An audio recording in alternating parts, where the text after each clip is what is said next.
Hello everyone and welcome back to Smalland with me, your host Crypto, a Crypto Gamer, and this is a series where a grounded player plays a slightly different but more interesting version of Grounded, also known as Smalland.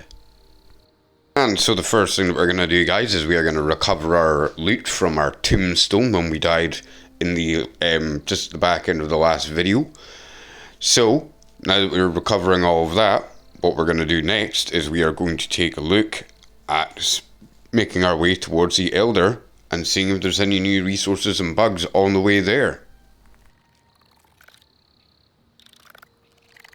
First of all though, what we'll do is we will get our base properly built up now, and we will add some new foundations and slowly get ourselves a few components together so that we can get wood working benches together, and also so that we can get a proper bed put down as well. Base building for me is one of my favourite components of these sorts of games, as I really do enjoy being able to build your own little secret hidey hole that you can then stash all your stuff in, and especially in games like Ark or any others that are PvP-ish as well to a degree. I'm going to definitely have to do a video on the multiplayer aspect of this video as well, guys, at some point. And guys, if you are enjoying the video, by the way, please like, share and subscribe, as it really helps the channel, and it also lets me know whether or not you're enjoying the videos and whether you'd like me to carry on.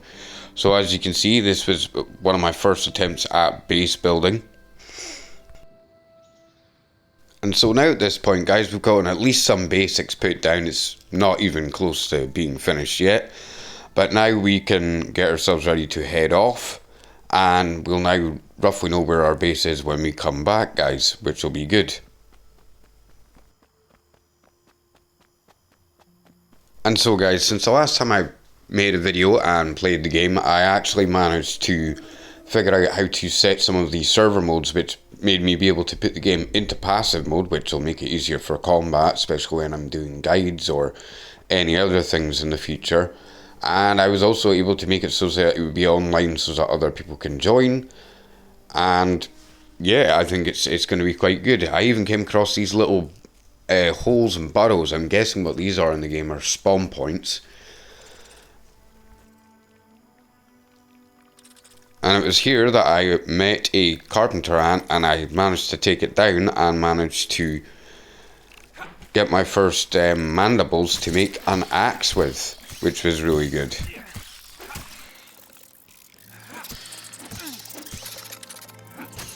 They were a lot tougher than I actually expected, but still, it was a good fight and I managed to take them down relatively easily and quickly.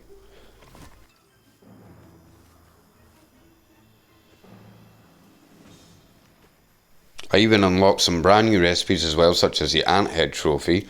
So you even start learning new things as you get new resources within the game, which I thought was really cool as well. A nice, good, strong progression system.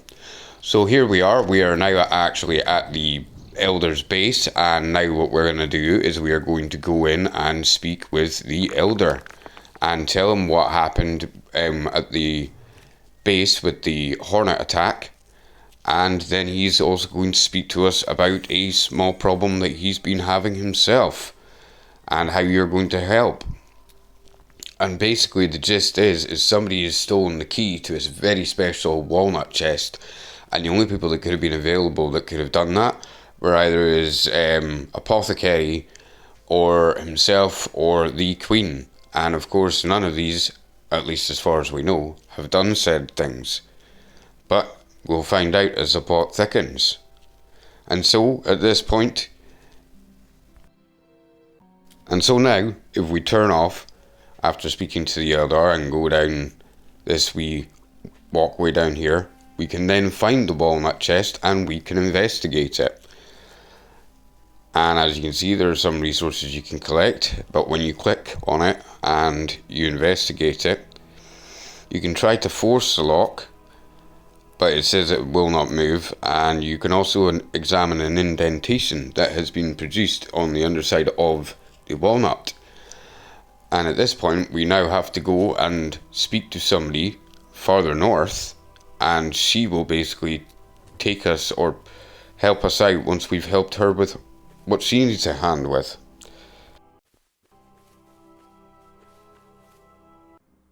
And so now we've returned back to base to build ourselves up more of our base and to get ourselves a bed and to resupply. And at this point I got a small achievement for doing a basic sleep, which I thought was quite cool. It was really, really smart.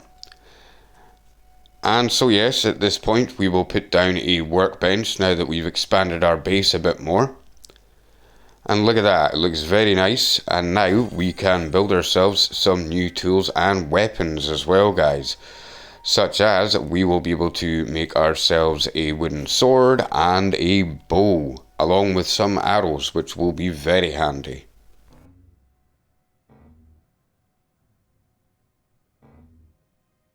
As you can see, I was a little bit short on resources. This game does actually allow you to have very large stacks of resources, so about 50 pieces of wood in one stack.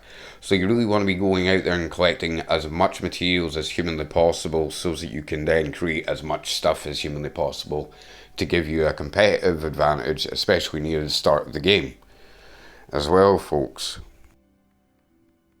If you're enjoying the video, guys, remember to please like, share and subscribe, as it really helps the channel. And also leave me a comment and let me know what you're thinking so far, and whether I've managed to sell you on whether or not you would play Smalland. I even like this wee attention to detail as well. You could harvest bits of honey from honeycombs called honey clusters, which was a really nice little touch. And even poppy seeds as well, and poppies you could harvest. Don't be telling your mum and dad that though, folks, because that's a bit naughty. The DEA will be coming for you.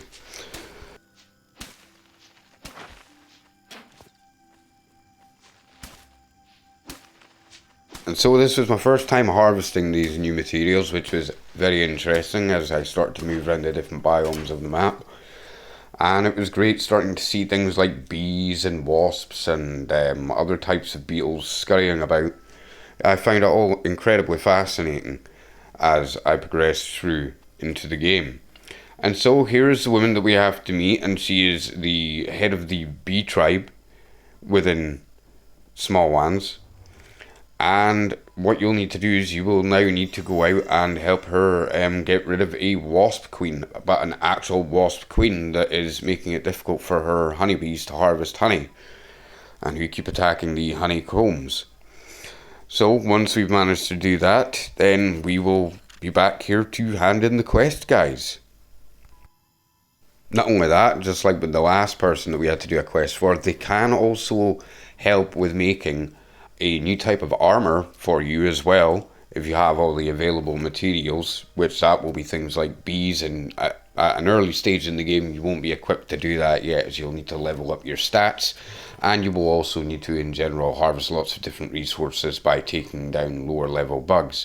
A lot of the bugs within the game are varied in levels, so I came across a level 1 ladybird that I tried to take care of, and then right next to it was a level 10, so you do have to be aware with using your antenna in order to find different weaknesses and also the different levels as well.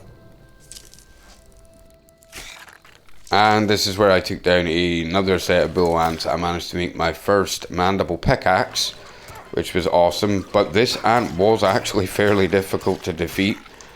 I do like the combat. It actually does seem quite fluid, at least when it comes to your attack patterns, but I definitely do feel like you need to dodge a lot more, and you definitely need to learn to parry, otherwise you are definitely going to get wiped out fast in this game.